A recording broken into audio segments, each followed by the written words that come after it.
हर अमीर आदमी कभी ना कभी गरीब था, पर हर गरीब आदमी अमीर नहीं बन पाता। सवाल ये नहीं कि जन्म कहाँ हुआ, सवाल ये है कि सपना कितना बड़ा था। ये कहानी है एक ऐसे लड़के की जिसके पास न पैसा था, न पावर, न डिग्री, सिर्फ एक सपना था जो कि बड़ा बनने का, और नाम था धीरूभाई अंबानी। धीरूभाई अंबानी की कहानी किसी आरामदायक घर से नहीं बल्कि संघर्षों से भरे बचपन से शुरू होती है। गुजरात के छोटे से तटीय गांव चोरवाड़ में जन्मे धीरजलाल अंबानी ने बचपन में ही समझ लिया था कि जिंदगी हर किसी को बराबर मौके नहीं देती। उनके पिता एक साधारण स्कूल शिक्षक थे। आमदनी सीमित थी और परिवार बड़ा। घर में सुविधाएं नहीं थीं, लेकिन जरूरतें बहुत थीं। उनके बचपन के दिन अभावों में बीते। कई बार ऐसा होता था कि परिवार को हर खर्च सोच समझ कर करना पड़ता था। नए कपड़े, अच्छे जूते या मनपसंद खिलौने, ये सब सपने जैसे थे। लेकिन इन हालातों ने धीरूभाई को शिकायत करना नहीं सिखाया, बल्कि सवाल करना सिखाया। वे ये सोचने लगे कि आखिर कुछ लोग गरीबी में ही क्यों रह जाते हैं और कुछ लोग हालात बदल देते हैं। कम उम्र में ही उन्होंने काम करना शुरू कर दिया। कभी सड़क किनारे नमकीन और पकौड़े बेचे, कभी छोटे व्यापारियों के लिए काम किया। इन कामों से जो थोड़े बहुत पैसे मिलते वे उतने महत्वपूर्ण नहीं थे जितनी महत्वपूर्ण थी जिम्मेदारी की भावना जो उनके भीतर विकसित हो रही थी। उन्होंने देखा कि पैसा कमाना कितना कठिन है और मेहनत का असली मूल्य क्या होता है। गांव का माहौल सीमित सोच वाला था। अधिकतर लोग मानते थे कि जो हालात है वही किस्मत है, लेकिन धीरूभाई के भीतर ये सोच कभी बैठी ही नहीं। वे लोगों को गौर से देखते, बातचीत सुनते और समझने की कोशिश करते कि दुनिया कैसे चलती है। उन्हें ये एहसास होने लगा कि जीवन में आगे बढ़ने के लिए केवल मेहनत नहीं, दृष्टि यानी विजन भी जरूरी होती है। गरीबी ने उन्हें डरपोक नहीं बनाया, बल्कि आत्मनिर्भर बनाया। उन्होंने सीखा कि इंतजार करने से कुछ नहीं बदलता। अगर कुछ बदलना है तो खुद कदम उठाने पड़ते हैं। ये वही मानसिकता थी जिसने आगे चलकर उन्हें जोखिम उठाने की हिम्मत दी। धीरूभाई का बचपन हमें ये सिखाता है कि संघर्ष किसी को तोड़ भी सकता है और बना भी सकता है। फर्क इस बात से पड़ता है कि इंसान हालातों को कैसे देखता है। उन्होंने गरीबी को अपनी पहचान नहीं बनने दिया, उन्होंने उसे अपनी प्रेरणा बना लिया। यही वो नींव थी जिस पर आगे चलकर एक विशाल साम्राज्य खड़ा हुआ। धीरूभाई अंबानी की औपचारिक शिक्षा बहुत अधिक नहीं थी। आर्थिक मजबूरियों के कारण वे केवल 10वीं कक्षा तक ही पढ़ पाए। आज के दौर में जब डिग्रियों को सफलता का पैमाना माना जाता है, तब उनकी कहानी ये साबित करती है कि सीखने का रास्ता सिर्फ किताबों से होकर नहीं गुजरता। पढ़ाई छोड़ने के बाद भी उन्होंने सीखना कभी नहीं छोड़ा। वे हर परिस्थिति को एक अवसर की तरह देखते थे। उन्हें समझ आ गया था कि अगर जीवन में आगे बढ़ना है तो खुद को लगातार बेहतर बनाना होगा। इसी सोच के साथ वे युवावस्था में रोजगार के लिए यमन यानी एडन चले गए। यमन में उनकी नौकरी साधारण थी, पेट्रोल पंप पर काम करना और बाद में एक ट्रेडिंग कंपनी में क्लर्क की भूमिका निभाना। लेकिन वे इसे सिर्फ नौकरी नहीं मानते थे, वे इसे व्यावहारिक शिक्षा का माध्यम मानते थे।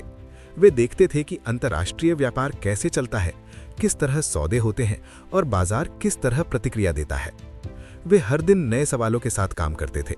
कौन सा सामान ज्यादा बिकता है, कीमतें क्यों बदलती हैं, ग्राहक क्या सोचता है, ये सारे सवाल उनके दिमाग में चलते रहते थे। वे सिर्फ निर्देशों का पालन नहीं करते थे, बल्कि पूरी प्रक्रिया को समझने की कोशिश करते थे। धीरूभाई की सबसे बड़ी खासियत ये थी कि वे किसी भी काम को छोटा नहीं समझते थे। उन्हें लगता था कि हर काम कुछ न कुछ सिखाता है। यही कारण था कि सीमित शिक्षा के बावजूद उनकी समझ बहुत गहरी थी।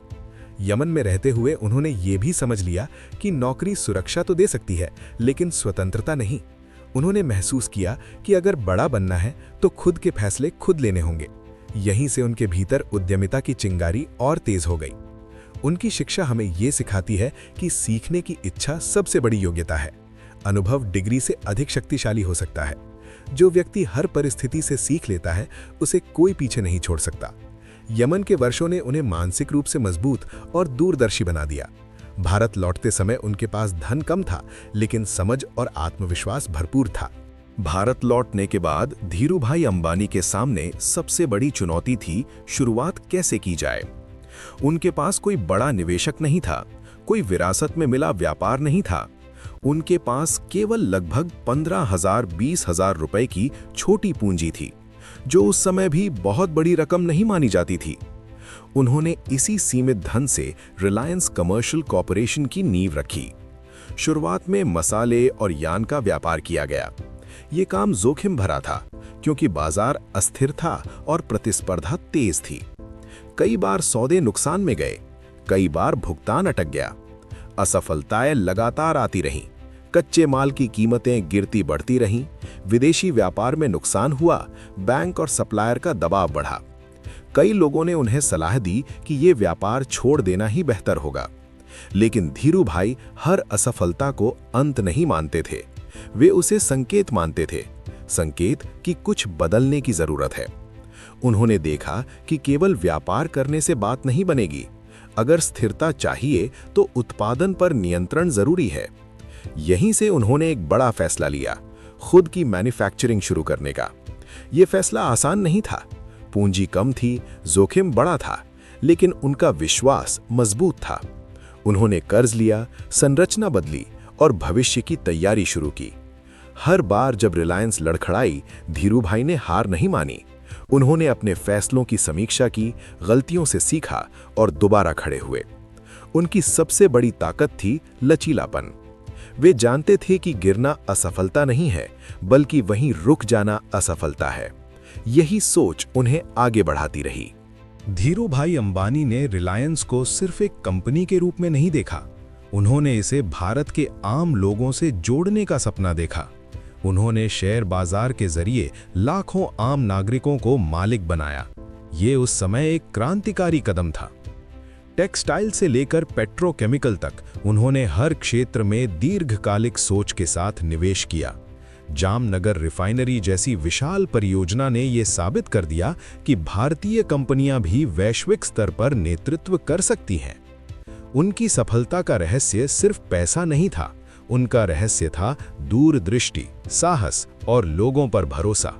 वे जानते थे कि अगर लोगों को साथ लेकर चला जाए तो कोई भी सपना असंभव नहीं होता। आज रिलायंस एक विशाल साम्राज्य है, लेकिन उससे भी बड़ी है वो सोच जो धीरू भाई अंबानी ने पीछे छोड़ी। उनकी कहानी ये सिखाती है कि सीमित संसाधन भी असीम संभावनाओं को जन्म दे सकते हैं।